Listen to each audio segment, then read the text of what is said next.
You're the woman who handles business like a pro. You lead, you manage, you perform. You get things done. But behind closed doors, behind the doors of your home, the dishes are piled up, the laundry's never ending, and your brain never shuts off.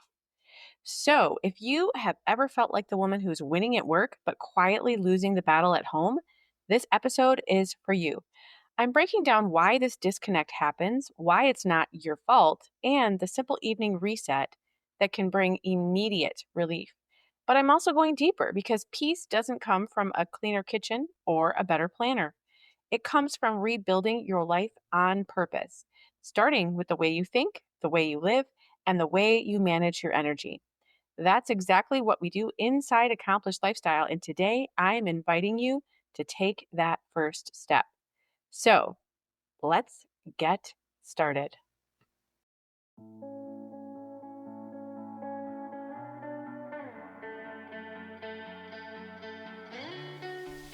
Well, hey there, I am Jennifer Roskamp, a certified life coach and homeschool mom of 9 who is passionate about helping women just like you embrace the here and now while also being focused on creating the life you actually want. As a midlife mom in her 40s, about to be a mom in my 50s, I've realized that it's so easy to lose yourself in caring for your family, your home, and all the things. Until one day you realize you're not even sure who you are anymore or what you even want in life. So on this podcast, we're going to work on managing yourself well so that you can manage all of the other things and people well too. So let's dive into what it means to manage your home, your time, your family, and yourself well. This is the Intentional Midlife Mom podcast.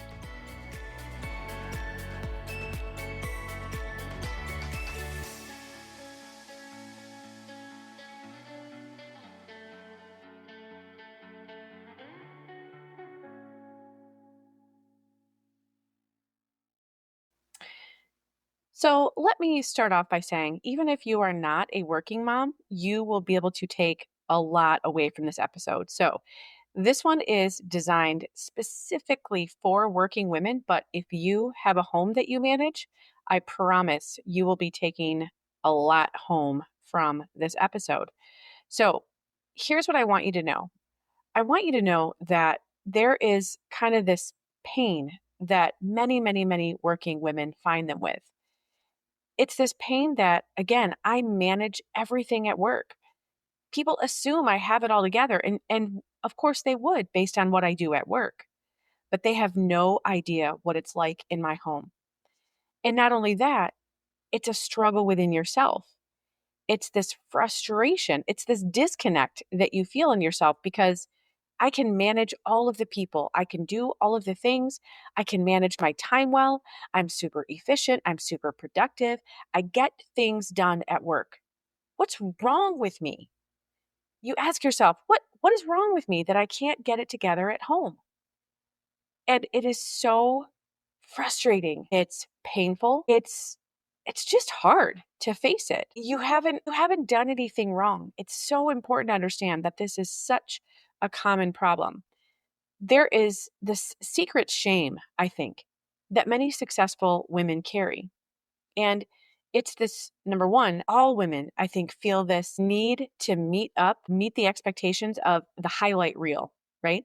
The highlight reel that you see on social media, the highlight reel in the pretty picture and the prettiness of the lives of your friends and family and acquaintances. And again, just people that you see, it's seeing their prettiness and assuming that that's what it looks like in their homes and in their lives all the time. We don't think about that though. We don't think about the fact that we only see the highlight reel. And I find this is especially acute in the lives of working women. I'm surrounded by a lot of colleagues, right? A lot of business owning, business building women. And I find that they fall into this struggle so often. So just know that you are not alone. I hear things like, people assume I have it all together, but they haven't seen my kitchen. They say, I manage multi-million dollar projects, but I can't keep the laundry off the couch. Here's why this actually happens. Number one, mental load. This is kind of a buzzword lately, I find, but it is such a good word because there is so much validity and feeling seen and heard and understood inside this concept of mental load, right? It's everything you carry around in your mind. It's everything that you have to manage. It's everything that you have to sort out. It's everyone who is counting on you. It's keeping all of the projects and all of the to do lists and all of the places to go and people to see straight. It's managing the mental load at work, but it's also managing the mental load at home. And guess what? Your thoughts manage all of your emotions, which are the basis for all of the actions that you take. All of the things that you do and do not do start as a thought. And guess what? That's all part of that mental load, too. And so you can see how your brain really is this superhighway, supercomputer. And by default, this mental load that women, especially women who feel like they've got so many different plates to keep spinning in the air, and especially among successful women, this mental load is something that is so heavy. But this is part of the reason why there's such a struggle to keep it all together. So, mental load. This also happens because of emotional fatigue. Well, I just said, right, that your thoughts or your emotions and feelings come from your thoughts. And so it only stands to reason that if you're at capacity mentally, you're also going to be at capacity emotionally. When your brain is on overdrive all the time, your emotions and feelings are affected, and you spend a lot of time in this fight or flight or freeze mode. Again, it's because you have no choice. It's because there's no room in your brain to really manage your thoughts more effectively, more strategically. So it's like you're always in that fight, flight, or freeze mode. You're always in this defensive mode. And so your emotions by default you have so little space to manage your emotions, to manage them effectively, to manage them in a way to process emotions in the way that really we need to process emotions in order to manage them correctly. There's just not enough space in your brain to do that. And so emotional fatigue is also a reason why it's so hard to keep it all together. Another reason why this happens is because you don't have systems at home like you have at work. And the thing that makes work systems easier is that by default, you're probably not the one designing them all. You probably have supervisors or managers or SOPs who have laid all of this out, or the SOPs that have laid out these systems. And so basically, you're just executing the systems. Now, of course, there's probably some that you've come up with as well, but chances are when it comes to your workplace, whether or not, even when you're building your own business, you're not the one who's having to come up with every single system. And most likely in your home, that does fall on you. And so you, by default, it's hard to set up these systems. What does this even look like? Know that I've got a couple of really good strategies that speak to this for you today. So make sure you're hanging around for all of this. But this lack of systems, this is part of why it's so hard to keep it together. And then also, the final reason I'm going to talk about here is this guilt and unrealistic expectations that highlight reel. And then the guilt that happens because our lives don't look like the highlight reel that you think everybody else it can easily achieve almost in an effortless way. And then one final thing worth noting is that when I survey women, more than 85% of them raise their hand and say, on some level, I struggle with perfectionistic tendencies. And so there's also this perfectionism trap that comes in here. This whole idea that if I can't do it right, I don't do it at all. And so there's this there's the disconnect, right? This disconnect from your work self and your home self, because you see your work self as calm, collected, got it all together, professional, in high execution mode. And at home, the way that you would describe yourself and the way that you see yourself is completely the opposite. You would probably use words to describe your home self. You'd probably use words like lazy, a hot mess, can't get it together, I manage my time badly. I lack motivation. I lack energy. But again, you wouldn't say any of those things about your work self. So There's this huge disconnect. And so here's what you need to understand is that we're going to start with these systems, right? Because these systems are what helps your work life flow. They're going to help your home life flow as well. So at work, you have likely got structure, you've got support, you've got accountability. And to some extent, you've got all of this you've got accountability to someone else, or at least to your job.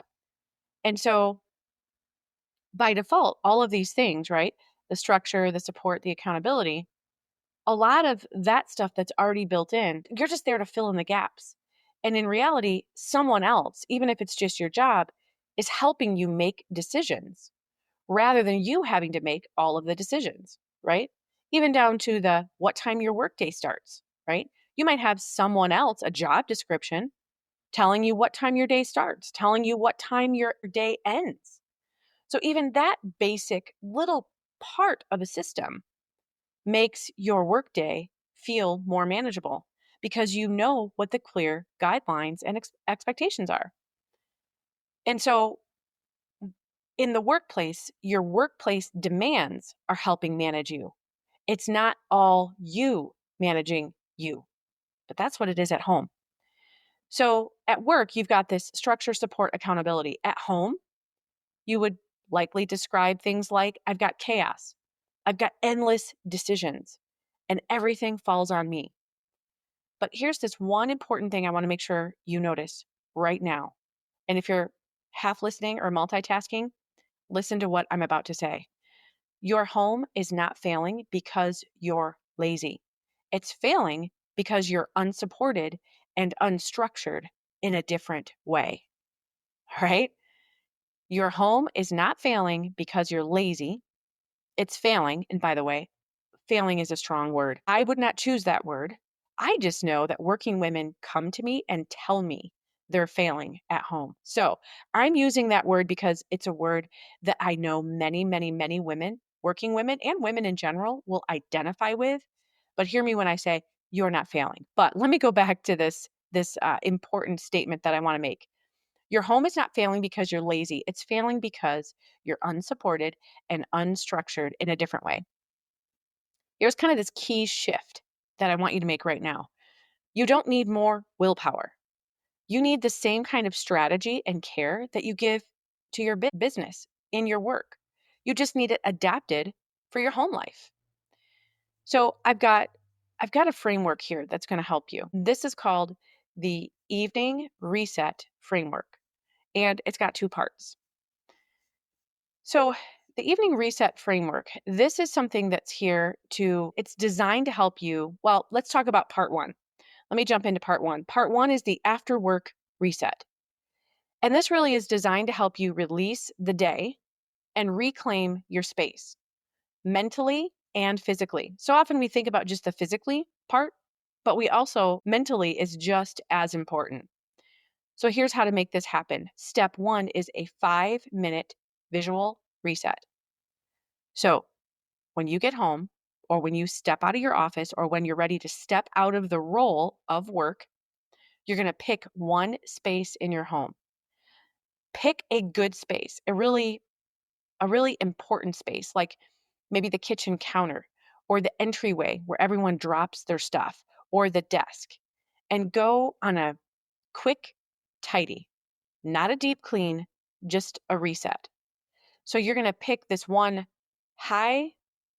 powerful place, and you're going to set a timer for 5 minutes. You're going to just reset it. Don't overthink it. Don't make any big decisions about what to do stuff. Just make it look visually calmer. The reason this is so important to spend just 5 minutes doing when you're making this shift from your work self to your home life self is because your brain craves visible order. It is wired to long for and crave visible order. It's wired that way. And so creating this visible order, it just feels like progress immediately. So you can see how this shift, right? If you're going to move from I feel lazy, unmotivated, out of control, If you now have 5 minutes where you feel like you've spent 5 minutes, but you feel like you've made some progress, you can see how the shift can start to happen. So, step one is that 5 minute visual reset. Step two is a brain dump and decide. Basically, what this means is you're going to empty all of those tabs that are open in your head. You're going to empty those. You're going to write down what bothers you. You're going to write down what needs to be done. You're going to write down the hard parts about your day, the things that were frustrating, that made you feel so taken advantage of, or so disappointed, or so whatever. You're going to write down what is swirling in your brain. First, you're going to dump out all of those pieces. Just dump them all out there. Then you're going to look at what you've dumped out. And from all of that, you're going to pull out three things. Number one thing to do right now. Number two, one thing that can wait until tomorrow. And number three, one thing that you just need to let go of. Maybe it's that angst or that anger about something that happened at work. Maybe it's an expectation that you are seeing on paper that you have of yourself. Maybe it's the idea that you're not going to get your full half-hour walk in today, but you're going to accept a 10-minute walk instead. One thing that you're going to let go of. So, one thing to do now, one thing that can wait till tomorrow, and one thing to let go of. And so now you've dumped and you've decided, because you've decided, again, one thing to do now, one thing to wait till tomorrow, one thing to let go of. This simple act of deciding gives you peace and momentum. And so, step three in this whole kind of after work reset is to create this concept of a peace trigger. So, you're going to pick one thing that signals to your brain the day is over. At the end of the day, what is going to signal to you it's time for me to step into a peace and a calm? And so, maybe it's dimming the lights. Maybe it's turning on music. Maybe it's wrapping up in a blanket. Maybe it's going to be saying something out loud like a mantra. Maybe a really good mantra is, I've done enough. It's time to rest. Here's what you need to know. There's always more to do tomorrow, right? But what you're saying is I've done enough. It's time to rest. So it's that small moment that moves you from go, go, go, execution mode to rest mode. So you can also, by the way, I would suggest this peace trigger, you apply it in two places. You apply it at the end of the day because you want to end your day in peace and calm. But I also suggest that you do it right after the brain dump and decide. Because again, you've dumped everything out. You've given your brain some breathing room and some space. Implementing this peace trigger at this time also will help reset you to I'm at home mode. And it will make you more ready for that job. So that's all of part one. That's your after work reset. Part two, now you can do this right after part one. You can do this before the end of your day, right before you get to maybe that peace trigger, or anytime after work. When does it feel right to you? So you decide on the timing, but you need to get ready for tomorrow. This is where you're going to create a head start for your tomorrow self so that your tomorrow self or so that your today self can go to bed without overwhelm, knowing that you've given yourself this jump start, and so that your tomorrow self can get started without the overwhelm. So here's what this looks like. Step one in this strategy is to prep one zone.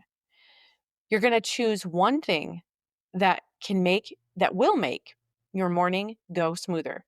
Maybe you're going to decide on and set out the clothes you're going to wear tomorrow. Maybe you're going to do a kitchen reset. Just the basics, right? One of the things I love to do in a kitchen reset is put all of the dirty towels and dirty washcloths and all of that, put that in the dirty laundry and set out clean ones. If that is the only thing I can get done from a kitchen reset, it's amazing how reset you feel after doing that one thing. So resetting the kitchen. Maybe you're going to pack your bag or your backpack or your purse. You're going to pack what you need for tomorrow. Maybe you're going to pack your lunch. You could also put your keys and your water bottle where they need to be or anything else that you need to remember. Maybe it needs to be on the kitchen counter. Maybe it needs to be on the table next to the door, wherever it is. You're going to prep just one zone to make your morning go smoother. Don't prep your whole life here. You're just making one thing easier. Step 2 is to preview your day. Look at tomorrow's calendar and ask, what's already scheduled? Here's a really good question. So, again, if you're listening or doing two things at once or multitasking, listen to this one. Look at your calendar and ask yourself, what's going to take the most energy? What's going to take the most energy? Another really good question. What's one thing that will make me feel successful? So, when we're doing this preview of your day, know that it's not about planning every detail. It's about waking up with clarity instead of confusion. The third step here is to protect your peace. This is your official sign off. Put your phone down, do something that you enjoy for the last 10 minutes of your day. Maybe it's reading a book. Maybe it's listening to some powerful mantras. Maybe it's doing some breathing exercises, taking a deep breath and giving yourself permission to rest. Your nervous system needs to know it's safe to stop. It's okay to set everything from today and to basically close out today, and you'll pick it back up tomorrow. Here's what you need to know. You don't need to fix your whole life. You don't need a color-coded command center or the perfect meal plan. You just need to change how your day ends. You need to change the shift from work to home life and from home life to resetting and buttoning down the day and closing out my day. That's where real momentum begins. Because when you shift from work to home and when you end your day with peace and intention, tomorrow, number one, your home life can start with power and your tomorrow can start with power. And you start becoming the kind of woman who leads herself at home, not just at work. So, this really is your first win. When you establish these two systems that we talked about today, and when you start implementing them, this will be your first win. But what if your whole life could feel this way? If this resonates, know that you're not alone and you're not stuck. This is what I help women with every single day in my coaching community, Accomplished Lifestyle. And the best news is, in spring of 2025, it has been entirely updated, all brand new content. We have a completely new path. We call it the butterfly path, this completely new path to transformation. We've got a sticker chart that's going to help you track your milestones. We have bonuses that unlock in all of our 4 major butterfly milestone levels. We've got more live calls. You have opportunities for live calls morning, afternoon, evening, because we want to make it work for everyone. Almost every single weekday, you have the opportunity to come live, to learn, to be coached, to gain your focus, to gain insight, encouragement, accountability. We have accountability groups so you can go deeper with a handful of other women who get it and who are working on the same thing as you. Come visit us at accomplishedlifestyle.com. It is where you will continue to grow in what we've started to build right here. There's nothing wrong with you. You're not broken. You're not lazy. You just need the same structure that you have in your work life. You need that same structure at home. And that's among the many, many, many things that I help women with as a coach every single day in Accomplished Lifestyle. We'd love to see you there. Again, visit accomplishedlifestyle.com to get your journey started. Until then, make it an intentional day.